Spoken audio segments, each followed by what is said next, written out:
আসসালামু আলাইকুম, welcome back to my channel. আজ করে দেখাবো সহজ পদ্ধতিতে গরু বা খাসির পায়া পরিষ্কার করার নিয়ম। আমি এখানে 4টি গরুর বড় বড় পা নিয়ে নিয়েছি। আমরা পায়া দিয়ে নেহারি রান্না করলে অনেক সময় চামড়াটা ফেলে দিই, বা বাজার থেকে যখন গরুর পা কিনে আনি তখন চামড়াটা ফেলে নিয়ে আসি। কিন্তু আপনারা যদি এই চামড়াটা না ফেলে বাসায় এনে খুব সহজেই পরিষ্কার করে নেন, তাহলে এই পা দিয়ে নেহারি রান্না আরও বেশি মজা লাগে। এখন আপনাদের খুব সহজভাবে গরম পানি দিয়ে গরুর পা পরিষ্কার করার পদ্ধতিটি দেখাচ্ছি। আমি এখানে একেবারেই ফুটন্ত গরম পানি নিয়ে সেটি গরুর একটি পায়ের উপরে সুন্দরভাবে দিয়ে একটি চামচের সাহায্যে উপরে আঁচড় দিয়ে দিয়ে উঠিয়ে নিতে হবে।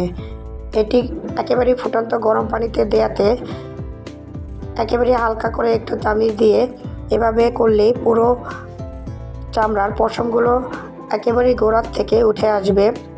আরেকটি পা নিয়ে ফুটন্ত গরম পানির পাতিলের মধ্যে দিয়ে দেওয়া হয়েছে। 1 মিনিট এভাবে রেখে দেওয়া হবে। অন্যদিকে যে পাটি পশম পরিষ্কার করে নেওয়া হয়েছিল, সে পার নিচের অংশের কালো কালো অংশটা, যেটি চামচের সাহায্যে উঠানো সম্ভব নয়, সেটি বটি দিয়ে সুন্দরভাবে একটু কেটে কেটে উঠিয়ে নিতে হবে। এই কাজটি খুব সহজভাবে করে নেওয়া হচ্ছে। এই পা পরিষ্কার করার কিছুক্ষণ আগে 5 কেজি বট পরিষ্কার করা হয়েছিল। সেই ভিডিওটি যদি আপনারা দেখতে চান, তাহলে আমার চ্যানেলে খুব সহজে বড়ি পরিষ্কার করার পদ্ধতি দেয়া আছে, আপনারা দেখে নেবেন যার প্রয়োজন পড়বে। আপনারা দেখে বুঝে নেন কীভাবে কাজটি করা হচ্ছে। হাত দিয়ে হালকা করে একটু ধরলেই পশমগুলো একেবারেই গোড়া থেকে উপরে উঠে আসছে। যেটি পানির মধ্যে দেওয়া হয়েছিল সেটি করে দেখানো হচ্ছে। পানি থেকে তুলে চামিচটির সাহায্যে সুন্দরভাবে টান দিলে খুব সহজে উঠে আসছে। আপনারা দেখেই বুঝে নেবেন কিভাবে কাজটি করা হচ্ছে, খুব সহজ। অবশ্যই পানি খুব ফুটন্ত গরম হতে হবে, তা না হলে কিন্তু চামড়া খুব সুন্দরভাবে উঠবে না।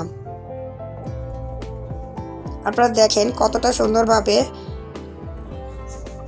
পায়ার থেকে পশমগুলো উঠে আসছে। অবশ্যই একটু ধারালো চামিচ হতে হবে। যে কিছু চামিচ আছে একটু মোটা মোটা, সে চামিচ দিয়ে না করে যে চামিচগুলো একটু পাতলা টাইপের, সেই চামিচ দিয়ে করতে হবে কাজটি।